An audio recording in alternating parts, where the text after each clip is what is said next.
Me resulta un poco extraño mirar a la cámara, pero creo que es más fácil conectar con alguien cuando sientes que te mira a los ojos.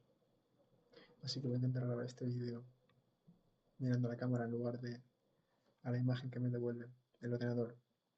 Y parece que hoy vengo a hablar de la alienación. Y la alienación, bajo la mirada porque voy a leer la definición que aparece en internet cuando buscas esta palabra, desde el campo de la psiquiatría se define como un estado mental caracterizado por la pérdida del sentimiento de la propia identidad. Es decir, podríamos definir la alienación como la dificultad para entender quién uno es o una especie de desviación en la comprensión de uno mismo. ¿Y por qué esto es interesante? Pues no lo sé, pero la realidad es que es algo que... No sé si voy a grabar este vídeo de una sola tirada, no sé ni lo que quiero decir, pero es que me parece un tema muy chulo. ¿Qué puede hacer que nos sintamos alienados o qué puede hacer que perdamos el sentido de quiénes somos? Que nuestro sentido de la identidad se vea obstaculizado, impedido, oscurecido o que no sepamos definir o entender qué somos. Em, Podríamos empezar diciendo y luego ir centrando el tiro que gran parte de la razón por la que quizá estamos tan alienados, si es que lo estamos, pero pongamos de base la premisa de que existe una alienación, es el hecho de que vivimos alejados de la naturaleza, en el sentido de que no estamos en contacto, por lo menos las personas que vivimos en ciudades, no estamos en contacto con los ciclos naturales. Tengo aquí una serie de apuntes que acabo de hacer ahora mismo, pero que quería comentar durante este vídeo para un poco hilar lo que quiero decir. Y la primera frase que tengo es que las ciudades no florecen. ¿Y qué quiero decir con esto? Que normalmente cuando una persona habita en el campo, la realidad es que el cambio estacional es mucho más notorio, es mucho más evidente que en las ciudades.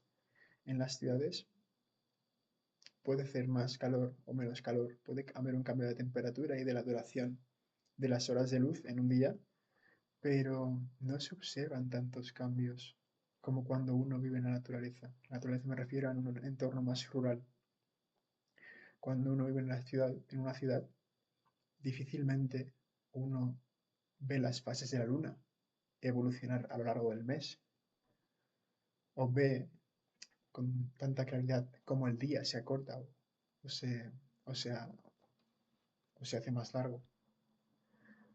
Pueden parecer tonterías, pero en el fondo son todo eventos que nos ayudan a contextualizar este sentido de la identidad.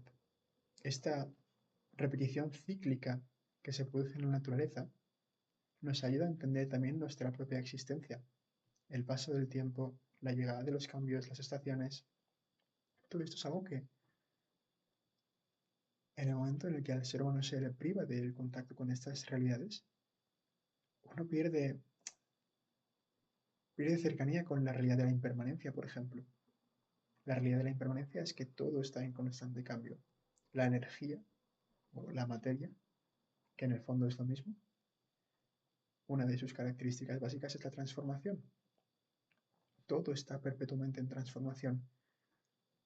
La cuestión es que las ciudades, aunque también lo están, parece que cambian más lento. Entonces puede dar la sensación de que el tiempo se dilata o de que el tiempo no pasa o de que no hay tiempo. Mientras que cuando uno eh, habita en un entorno rural es mucho más fácil percibir el cambio en todo, en toda la vida que hay alrededor, en las plantas, en el cielo, etcétera. Otro de los asuntos que tengo aquí apuntado en esta lista, que creo que produce una gran alienación, es la manera de la que logramos el alimento. Todo el suelo. ¿Cómo puedo explicar esto?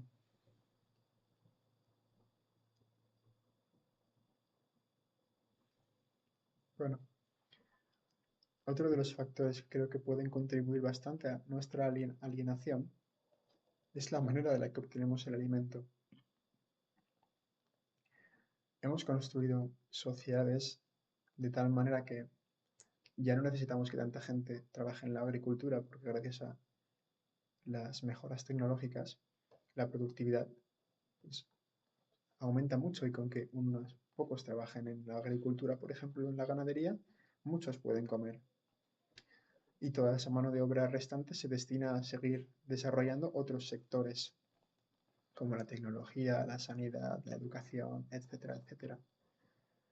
Pero la realidad es que, de alguna manera, el hecho de que la mayoría de personas, cuando queremos acceder a alimento, lo hagamos a través de ir a un supermercado y comprar un producto envasado en plástico, que no es porque sea plástico, es por el hecho de que estamos yendo a un lugar en el que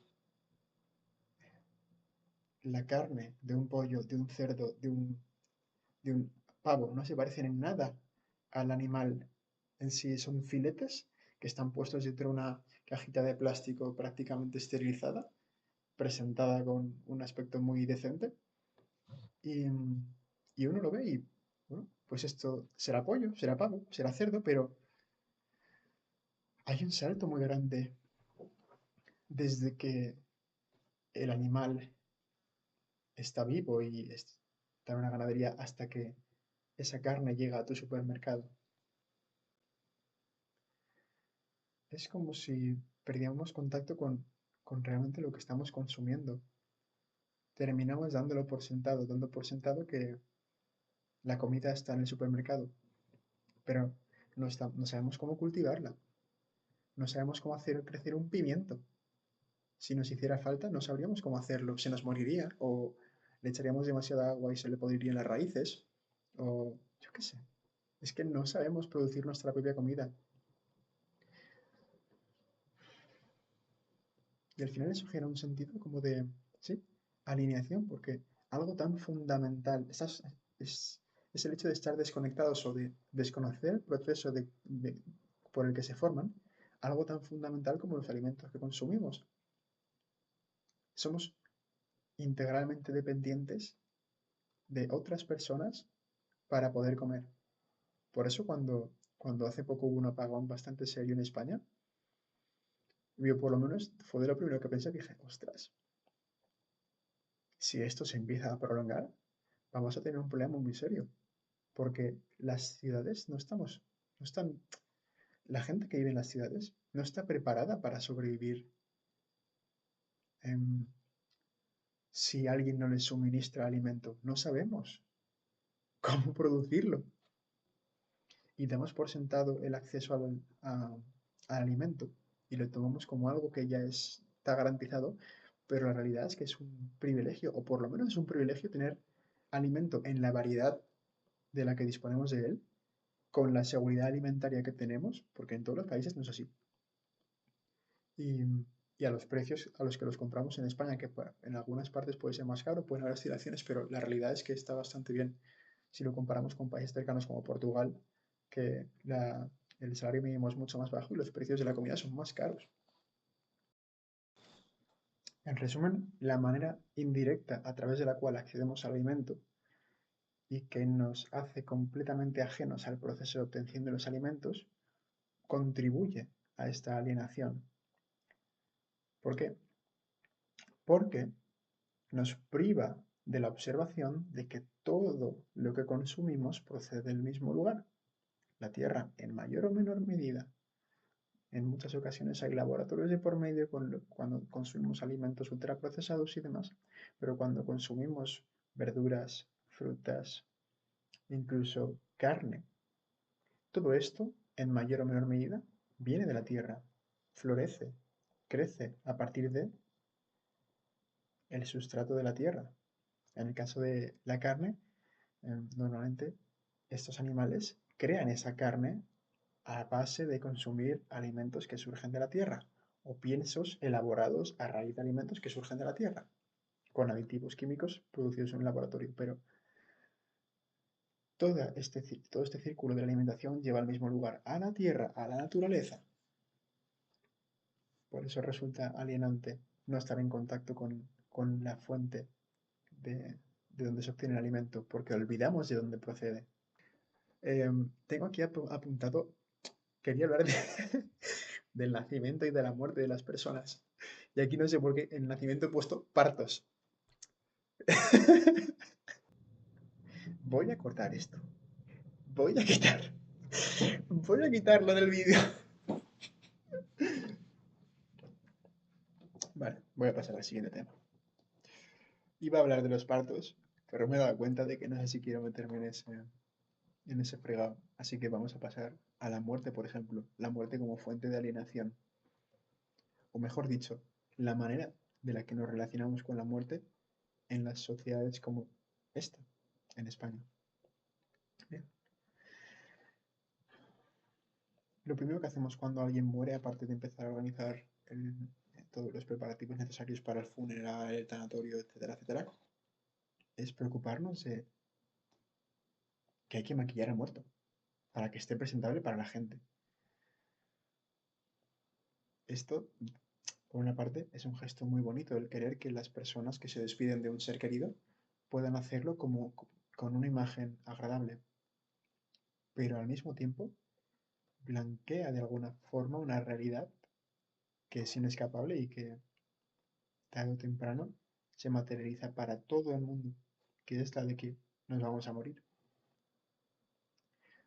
Una vez pasa el tema del tanatorio, donde la gente se puede despedir de ese ser querido, lo metemos en una caja, lo enterramos o lo ponemos en un nicho y ya estaría, ahí se queda. Preferiblemente, o ya no sé si es un tema que esté legislado o no, pero por lo general establecemos los cementerios fuera de las ciudades. No siempre es así. En Marruecos, por ejemplo, quizás eso se debe a un tema de planificación urbanística, o quizá no, pero los cementerios no están, eh, no están en muchas ocasiones fuera de las ciudades. Por ejemplo, creo que es en Tetuán, hay un cementerio enorme, enorme, metido dentro de la ciudad, rodeado por casas particulares. También hay personas que viven en las montañas del Rif, que entierran a sus familiares en sus jardines, en sus parcelas. Ponen ahí una lápida y se finí. Pero no sacan los cementerios fuera de la ciudad. No están tan alejados. Es que aquí siempre es algo que está a las afueras. La muerte es algo como que se aparta del día a día. Y por eso digo que puede ser alienante, porque se trata la realidad de la muerte. La realidad de la muerte, esto es otra cosa que guardaremos para otro vídeo, em, como algo que no se quiere ver, como algo que ha de esconderse, o como algo de lo que ha de hablarse lo mínimo y luego olvidarse o pasar adelante. Creo que esto puede ser muy alienante, porque en parte la muerte es una manera de recordarnos que no tenemos el control de esto, que esto en cierto modo se nos da y se nos quita, y no elegimos, o por desgracia no solemos elegir, aunque hay casos en los que sí se elige, cuándo empieza y cuándo termina. De modo que la muerte es algo que pone todo lo demás en perspectiva, e incluso nuestra propia identidad. El contacto con la muerte de alguna manera nos devuelve a esta característica cíclica de la existencia, a esta impermanencia de la que hablaba antes. En este mundo donde a veces parece que el tiempo es infinito, especialmente para la gente joven, la aparición de la muerte es como un recordatorio estruendoso de lo que estamos dejando de lado. Una llamada a la reflexión, a la contemplación.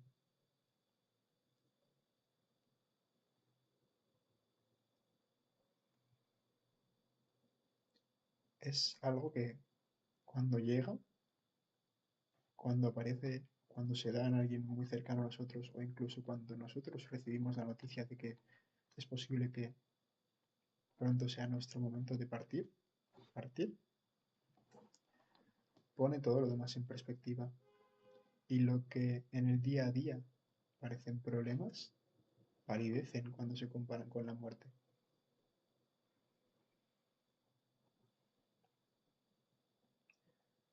De modo que alejar la muerte de la vida de las personas aliena.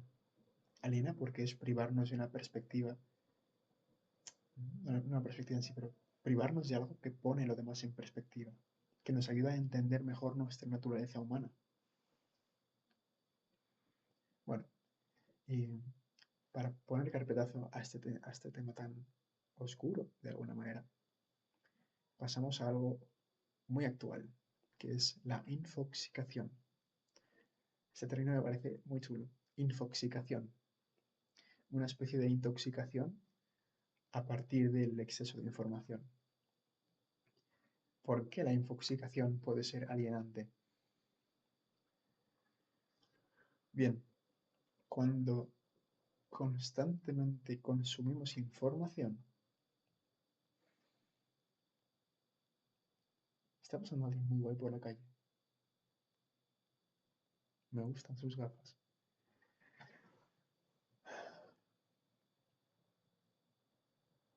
Cuando estamos constantemente estimulando nuestra mente con contenidos, con información, digamos que nuestro cerebro no está teniendo que articular nada ni que crear nada, está en un modo de funcionamiento que es completamente pasivo, que no requiere prácticamente ningún esfuerzo, está como entretenido en un estado placentero de ausencia, entretenido básicamente, pero no tiene la necesidad de estudiar, articular, de dar sentido a lo que se está consumiendo muchas veces, especialmente cuando consumimos de forma automática e inconsciente. Y esto en parte lo que hace es debilitar nuestra capacidad para pensar, para ser críticos a la hora de pensar, para trabajar, para desarrollar nuestro pensamiento crítico. El pensamiento crítico, entre otras cosas, es la capacidad que tenemos de juzgar la información que recibimos o sí, investigar nuestras creencias, las creencias que observamos en otros, la realidad. Es una manera de investigación el pensamiento crítico. Analizar los datos que tenemos y ver qué de estos datos tiene sentido. Pues bien, cuando estamos tan sobreexpuestos a información y nuestra mente está tan hiperestimulada, no encuentra momento para desarrollar esto. Y es que el pensamiento crítico es fundamental para prevenir la alienación, porque en parte nos ayuda a entendernos mejor a nosotros, a definir mejor, definir, si es que se puede hacer tal cosa, quiénes somos, a entender mejor nuestra existencia. Bien, y para resumir todo esto lo que hemos hablado, que es primero cómo las ciudades nos separan de la realidad de la impermanencia que se vive en los entornos rurales, la manera de la que obtenemos la comida hace que no seamos conscientes del proceso que hay detrás de la obtención de cada alimento, el cómo nos relacionamos con la muerte, cómo la escondemos, hace que una vez más estemos alejados de una realidad básica que pone en perspectiva todos los demás aspectos de nuestra vida y la forma de la que consumimos contenidos de manera abusiva y compulsiva, privando a nuestra mente de la capacidad de pensar de forma crítica, porque no dejamos espacio para que ese pensamiento crítico se desarrolle. Todas eh, son, o sea, todo estos son algunos de los factores que contribuyen a esta alienación. Y por último, me gustaría como desarrollar un pequeño pensamiento que va muy relacionado con todo esto y es que nos sentimos separados de la naturaleza. De hecho, cuando utilizamos la palabra naturaleza, no la utilizamos para referirnos a nosotros. Tenemos la palabra nosotros, la palabra humanos y tenemos la palabra naturaleza. Y de alguna manera, con este juego de palabras del lenguaje, separamos lo uno y lo otro. Pero todas estas cosas, todos estos 4 puntos que hemos observado, o por lo menos los 3 primeros sobre todo, desvelan con mucha claridad que esta división que artificialmente hemos creado entre humanos y naturaleza es muy artificial y no es real. ¿Qué podemos ser si no es naturaleza? Solo hay que mirar nuestros cuerpos. ¿Quién está haciendo todo esto? O sea, ¿quién hace que te crezca el pelo? ¿Quién hace que lata tu corazón? Que tus huesos cambien, que no tus huesos, todo tu cuerpo está permanentemente transformándose. Células naciendo, células muriendo, aquí y allá. Constantemente tu cuerpo está sufriendo la metamorfosis, sin que tú, quien quiera que sea ese, tú, tengas que hacer nada. Todo está ocurriendo ya por ti. Y sin embargo, tenemos el valor de reclamar la autoridad sobre todo esto y decir yo soy esto, yo soy lo otro. Cuando todo lo que permite que tú seas en un primer momento ocurre sin que tú tengas que hacer nada. Ocurre de manera natural.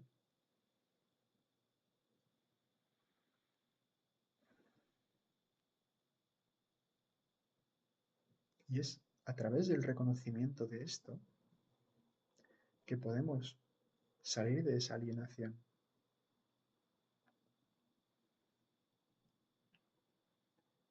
Cuanto más separados nos sentimos, mayor es el grado de alienación. En cierto modo, es tan válido decir que tenemos tantos años y que hemos nacido en tal día, como decir que existimos desde que existe el universo.